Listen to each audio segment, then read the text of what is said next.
The red warning lights flashed across Lieutenant James Chen's face as his small research vessel shook violently. The ship's computer kept repeating the same message over and over. Engine failure. Emergency landing required. James wiped the sweat from his forehead and tried to keep his hands steady on the controls. He was supposed to be doing a simple mapping mission of this unexplored star system. Nothing dangerous. Just gather data and go home. Now he was falling towards an unknown planet with failing engines and no way to call for help. Come on, he muttered, fighting with the controls as the ship entered the planet's atmosphere. Through the viewport, he could see the surface getting closer. A vast ocean of dark green treetops stretching as far as the eye could see. The trees looked enormous, bigger than any he had seen on Earth. The ship's hull groaned as he tried to slow their descent. James had trained for emergency landings, but never in a forest this dense. He looked for any clearing big enough to land, but the massive trees were packed tightly together. Their huge branches, covered in strange purple leaves, formed a thick canopy that seemed to go on forever. A gap in the trees finally appeared ahead. Not ideal, but it would have to do. James aimed for it, using the last bit of power in the engines to control their fall. The ship crashed through several smaller branches before hitting the ground hard. The impact threw James against his safety harness, knocking the wind out of him. For a few moments, he just sat there, breathing heavily, grateful to be alive. The ship's systems were mostly dead, but the emergency lights still worked. He ran a quick check of himself. No broken bones, just some bruises. The air inside the cabin was getting thick with smoke from the damaged engines. James grabbed his emergency pack and pushed open the manual release for the ship's door. Fresh air rushed in, surprisingly sweet-smelling and easy to breathe. He climbed out onto the wing and jumped down to the ground. The gravity felt lighter than Earth's. Each step made him feel like he could almost float. The forest floor was covered in soft, moss-like plants that glowed slightly when he stepped on them. The trees were even more impressive from the ground, their trunks wider than houses.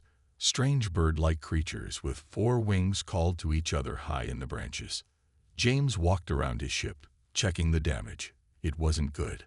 The hull was cracked in several places, and one of the engines had been completely torn off during the crash.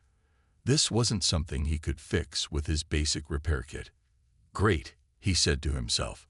No long-range communications, no way to take off, and no idea where I am. He checked his handheld scanner. The atmosphere was breathable, and there were no immediate dangers detected. At least he wouldn't suffocate. As he studied the readings, a movement caught his eye. Something had shifted in the shadows between the massive trees. He turned quickly, but saw nothing. Then he heard it, a soft rustling sound, like something large moving through the undergrowth. James reached for his sidearm, then stopped. His training had taught him to avoid showing weapons during first contact situations. Instead, he held up his empty hands and spoke clearly. "Hello, I mean no harm. My ship crashed, and I need help." The rustling stopped. For a moment, everything was quiet. Then he saw them. Several tall figures moving in the shadows. They were clearly feminine in shape, but impossibly tall. One of them stepped forward slightly, and James caught a glimpse of silvery skin and eyes that seemed to glow with their own light. His heart raced as he realized the truth. He wasn't alone on this planet, and whatever these beings were, they were nothing like anything humanity had encountered before. James held his breath as the figures emerged from the shadows. His eyes widened as he saw them clearly for the first time. They were women, but unlike any he had ever seen. The shortest among them was at least 9 feet tall, with silvery skin that seemed to shimmer in the forest's dim light. They wore clothing made from materials that looked both natural and advanced. Fabric that shifted colors like the leaves above them, decorated with strange symbols that glowed faintly. Each carried some kind of staff, though they held them loosely, not as weapons. One of them stepped forward. She was even taller than the others, probably close to 10 feet in height. Her long hair was the color of starlight, and her eyes glowed with a soft purple light. When she spoke, her voice was deep and musical. "We are the Sylvani," she said in perfect English, much to James's surprise. "I am Aria, leader of this tribe. Your language was easy to learn from your ship's transmissions while you were falling." James struggled to keep his professional composure. His mind was racing with questions about how they had learned English so quickly, but he stuck to protocol. "I'm Lieutenant James Chen of the Earth Research Fleet. My ship malfunctioned, and I had to make an emergency landing. I apologize for intruding on your world." Aria's expression softened. "No apology is needed, Lieutenant Chen. We have been watching the stars for many cycles, hoping to meet others who travel among them." She gestured to his ship. "Your vessel is badly damaged. You will need shelter and assistance." "Thank you," James said, relaxing slightly. "And please, call me James." The other Sylvani had moved closer now, forming a loose circle around him. They looked at him with intense curiosity, whispering among themselves in their own language, a flowing speech that reminded James of wind through trees. "Come," Aria said. "Night approaches, and the forest grows dangerous in darkness. We will take you to our settlement." She paused, then added, "You need not fear us, James. We have much to discuss." As they walked through the forest, James noticed how gracefully the Sylvani moved despite their size. They followed paths he could barely see, weaving between the massive trees with practiced ease. Several of them carried pieces of technology that looked far more advanced than anything he had seen on Earth. "Your people seem very advanced," he said to Aria as they walked. "Have you always lived on this world?" A shadow passed over Aria's face. "We have lived here for many generations, but our history goes back much further. We were once a great civilization that spanned many worlds." She looked down at him, her glowing eyes filled with sadness. "Now we are few, and our future is uncertain." "What happened?" James asked, sensing the weight in her words. "That is a long and painful story," Aria replied. "One best told when we reach safety. But know this, your arrival here may be more significant than you realize." They emerged from the dense forest into a clearing that took James's breath away. Structures of crystal and living wood rose up among the trees, connected by graceful bridges that spiraled around the massive trunks. Lights glowed from within the buildings, and he could see more Sylvani moving about, all of them women, he noticed. "Welcome to our home," Aria said. "Once you have rested and eaten, there is much we must tell you. Our people face extinction. James Chen of Earth, and your arrival might be the miracle we have been praying for." James looked up at her, seeing both hope and worry in her alien features. Whatever these people needed, whatever their story was, he had a feeling his crash landing was about to become much more than a simple accident. 3 days had passed since James's arrival at the Sylvani settlement. He spent most of his time helping them with his engineering knowledge, fixing some of their older equipment. The Sylvani technology was advanced, but some of their machines needed fresh ideas to keep working. On this morning, James was attempting to repair a water purification system. His smaller size allowed him to reach places the Sylvani couldn't, making him surprisingly useful. As he worked, he thought about how quickly he had gotten used to being surrounded by giant women. "You have clever hands," said a familiar voice. James looked up to see Aria watching him work. In just 3 days, he had learned to read her expressions better. Today, she seemed troubled. "Thanks," he said, wiping his hands on a cloth. "Is everything okay? You look worried." Aria sat down on a nearby crystal bench, which made her closer to his height. "James, it's time I told you the full truth about our situation." She took a deep breath. "Many generations ago, our enemies, the Nexus, attacked us with a biological weapon. It was designed to kill our men and destroy our ability to produce male children."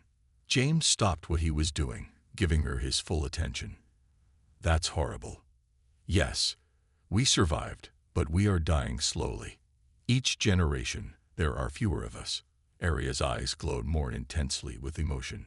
Our scientists have tried everything to fix the damage to our genetics, but nothing has worked. Until now. James guessed, remembering her words from their first meeting. Arya nodded. When you crashed here, our medical scanners analyze your biology. Your human DNA. It's different from anything we've seen. Our xenobiologists believe it might be compatible with ours in a way it could bypass the genetic damage. James's heart started beating faster as he realized what she was suggesting. You want me to help us survive, Arya finished. To father a new generation that might save our species. She looked away. I know it's an enormous thing to ask. You have no obligation to help us. James sat down on his toolbox, mind racing. How long until a rescue ship might find me? Based on your ship's damage and this planet's location, it could be years, Arya said softly. We can't fix your ship. Some of the parts it needs don't exist in our technology. Over the past few days, James had seen how the Sylvani lived. They were a proud people, brilliant and kind. The thought of them dying out seemed wrong, and if he was honest with himself, he had grown especially fascinated by Arya. Would it work? He asked. Are you sure I'm compatible? Our scientists are confident, but we would need to run more tests, Arya replied. James. She hesitated, then continued. I should also tell you that many of us, myself included, have grown to admire you. Your help these past days, your clever mind, your kind heart, these are traits our people value highly. James felt his face grow warm. Even seated, Arya was beautiful in an alien way that he found increasingly attractive. But this was a huge decision, one that would change multiple lives. Before he could respond, alarms started blaring throughout the settlement. Arya jumped to her feet, suddenly alert. Other Sylvani were running past them, grabbing weapons. What's happening? James asked, standing up. Arya's face had turned grim. They've found us. The Nexus. They must have detected your crash. She looked down at him with worry in her glowing eyes. It seems you will have to make your decision sooner than we hoped, James. The enemy that nearly destroyed us has returned. The Nexus attack came fast and hard.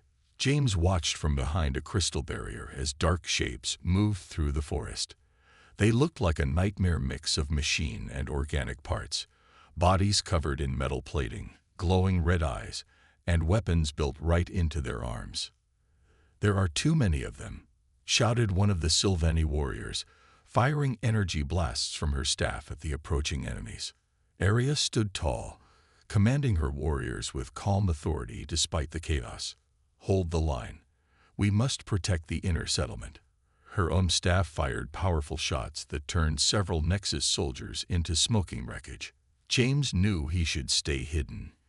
He was much smaller and more fragile than the Sylvani. But as he watched the battle unfold, he noticed something important. The Sylvani were fighting like giants, with big movements and powerful attacks. But the Nexus were getting through their defenses by staying low and using the undergrowth as cover. He grabbed a fallen Sylvani energy pistol, which was almost like a rifle in his hands. Arya, he called out. They're using your size against you. You're all watching for attacks at your height, but they're crawling under your guard. Arya's eyes widened as she realized he was right. But we can't fire effectively at that angle without exposing ourselves. You can't, James said. But I can. Without waiting for a response, he rolled under the barrier and took up position behind a thick root. His smaller size made him nearly invisible in the forest underbrush. From his low position, James could see the Nexus soldiers clearly. Their partly mechanical bodies glinted as they tried to flank the Sylvani position. He took careful aim with his oversized weapon and fired. The energy blast caught the first Nexus soldier completely by surprise, hitting it where its mechanical parts joined its organic body. It fell with a screech of twisted metal. James quickly shifted his aim and dropped two more before they realized where the shots were coming from. There, he heard a metallic voice cry out. The small one. The human. Several Nexus soldiers turned their weapons toward him, but James was already moving. His Earth military training kicked in as he rolled from cover to cover, using his size to his advantage. The forest floor, which was awkward for the tall Sylvani to navigate, was perfect for him. All warriors, Aria's voice rang out. New strategy. Guard high while the human strikes low. Move in pairs. The Sylvani quickly adapted to the new tactic. They provided covering fire from above, while James darted between their legs, taking out the Nexus soldiers trying to breach their lines. His smaller size made him almost impossible for the enemies to hit, and the Sylvani's powerful attacks kept the Nexus from grouping up to corner him. The battle raged for what felt like hours, but was probably only minutes. Finally, the remaining Nexus soldiers retreated, leaving their destroyed companions scattered across the forest floor. James stood up shakily as the Sylvani warriors cheered. His clothes were dirty and torn, and he had a few minor burns from near misses, but he was alive. Aria rushed to him, kneeling down with concern in her glowing eyes. "That was either the bravest or most foolish thing I've ever seen," she said, checking him for injuries. "Sometimes the best solutions come in small packages," James replied with a tired smile. "Besides, I couldn't let them hurt." He paused, realizing how much he had come to care about these people, especially Aria. "I couldn't let them hurt my friends." One of the other warriors approached and bowed to James. "We would have lost many sisters without your help today. You fought with the heart of a true Sylvani." But Aria's expression had turned serious. "They weren't just raiding," she said. "The Nexus came specifically after they detected James's crash. They're afraid of what might happen if humans and Sylvani work together." She looked down at James with determination. This was only the beginning. The Sylvani healing chamber was filled with soft, blue light as their medical team treated the warriors wounded in the battle. James sat on an oversized chair while a healer used a strange device to fix his minor burns. His mind was racing with everything that had happened. "The burns will be gone by morning," the healer said, stepping back. "You are surprisingly tough for such a small being." "Thanks," James replied, but his attention was on Aria, who had just entered the chamber. She looked tired but determined as she walked over to him. "We need to talk," she said quietly. "Come with me." James followed her through crystal corridors until they reached a secure room deep within the settlement. Inside, holographic displays showed maps of the surrounding forest and data about the recent attack. Several other Sylvani leaders were waiting there. "The Nexus weren't just attacking randomly," one of them said, pointing to a display. "They were trying to capture you, James. Our sensors picked up their communications during the battle." "Capture me? Why?" James asked, though he was beginning to guess the answer. Aria touched a control, and the displays changed to show complex genetic diagrams. "They'd been watching us for generations, making sure their plague continues to work. When they detected your ship, they analyzed your human DNA just like we did. They know you might be able to help us survive." James looked at the diagrams, then at the tired faces of the Sylvani leaders. He thought about how bravely they had fought, how they had welcomed him into their community. His decision wasn't really hard at all. "Then I've made up my mind," he said firmly. "I'll help you. We'll find a way to save your people." He looked up at Aria, seeing hope bloom in her glowing eyes. "But we need to do more than that. You need to be able to defend yourselves better. The Nexus will keep coming." Aria shared a look with the other leaders. After a moment of silent communication, she touched another control. A new hologram appeared, showing what looked like massive machines hidden beneath the forest floor. "There is a way," she said. "Our ancestors left us powerful defense systems, built into the planet itself, but we've never been able to activate them. The genetic plague didn't just affect our ability to have sons. It damaged something in our DNA that was needed to interface with our oldest technologies."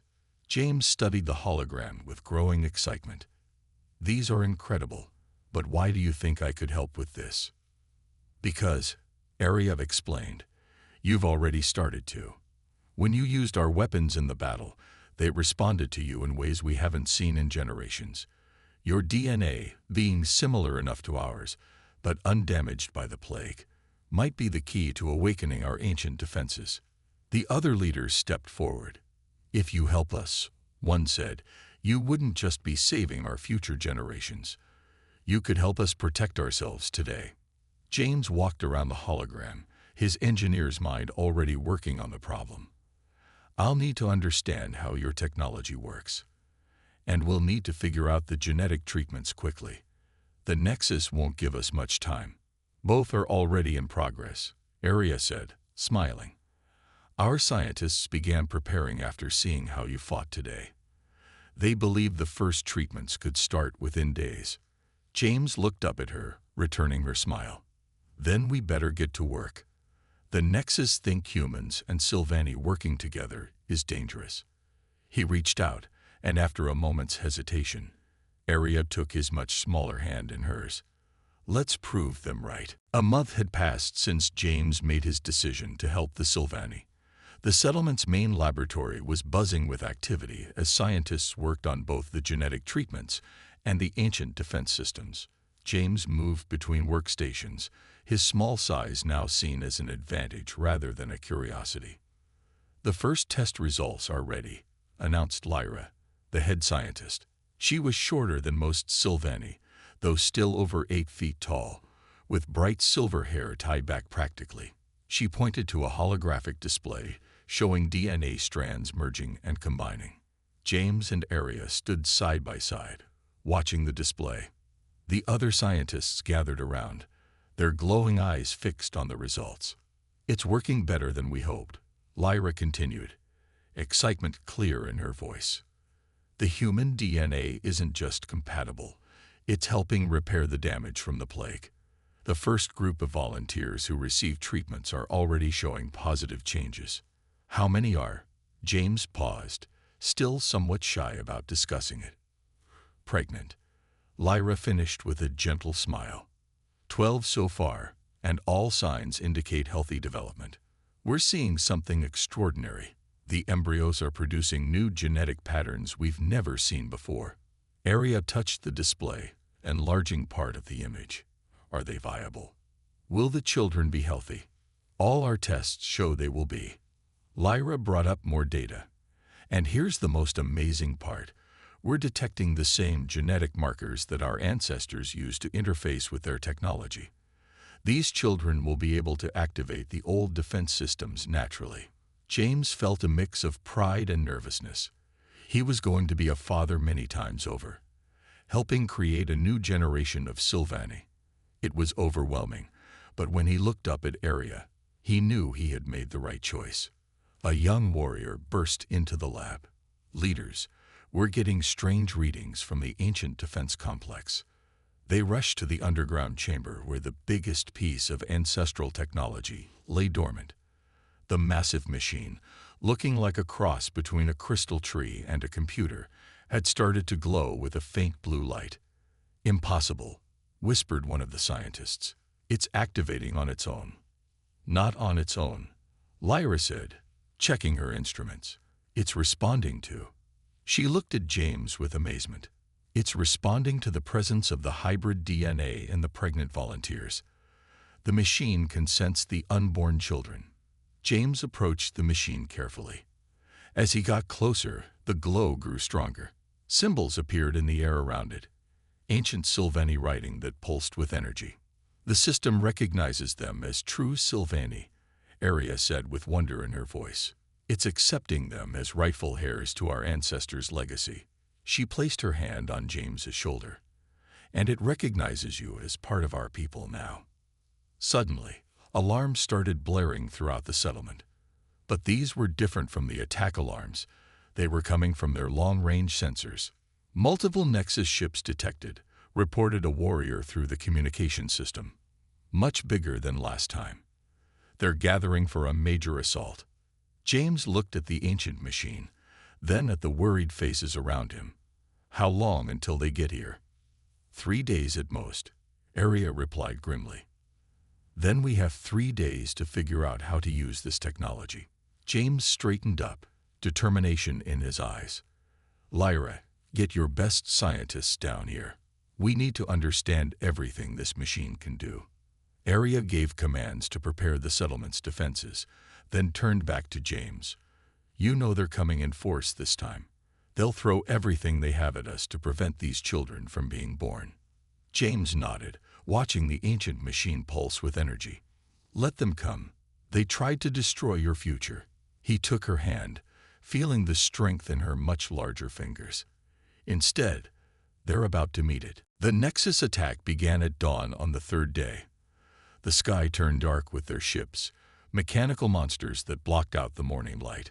James stood with Arya on the settlement's highest platform, watching the enemy approach. All warriors in position. Arya asked through her communication device. Yes, leader, came the responses. The Sylvani had spent 3 days preparing, using every minute James could give them to understand their ancestors' technology. Now, the entire settlement hummed with power from the ancient machines. Remember the plan, James said into his own communicator. Fight the way we practiced. Use your size when it helps, but don't be afraid to fight low like I showed you. The ancient defenses will support you, but they're not enough on their own. The first wave of Nexus soldiers dropped from their ships, thousands of them falling like metal rain. They were bigger than the ones from the previous attack, with heavier armor and more weapons. They hit the ground with thunderous impacts that shook the forest. Now, Arya commanded. The ancient defense system activated. Crystal towers rose from the forest floor, pulsing with blue energy. They created shields around the settlement's vital areas and fired powerful beams at the largest Nexus ships. James watched with pride as the technology responded perfectly to the pregnant Sylvani warriors, who controlled it through their new genetic connection. First wave incoming, a warrior shouted. The Nexus charged forward, but this time the Sylvani were ready. Warriors fought in pairs, one high and one low, just as James had taught them. Their energy staffs were linked to the ancient system, making them more powerful than ever. James coordinated the defense from the command platform, using his military experience to direct the warriors. Group 3, they're trying to flank your position. Group 5, move up to support. The battle was fierce.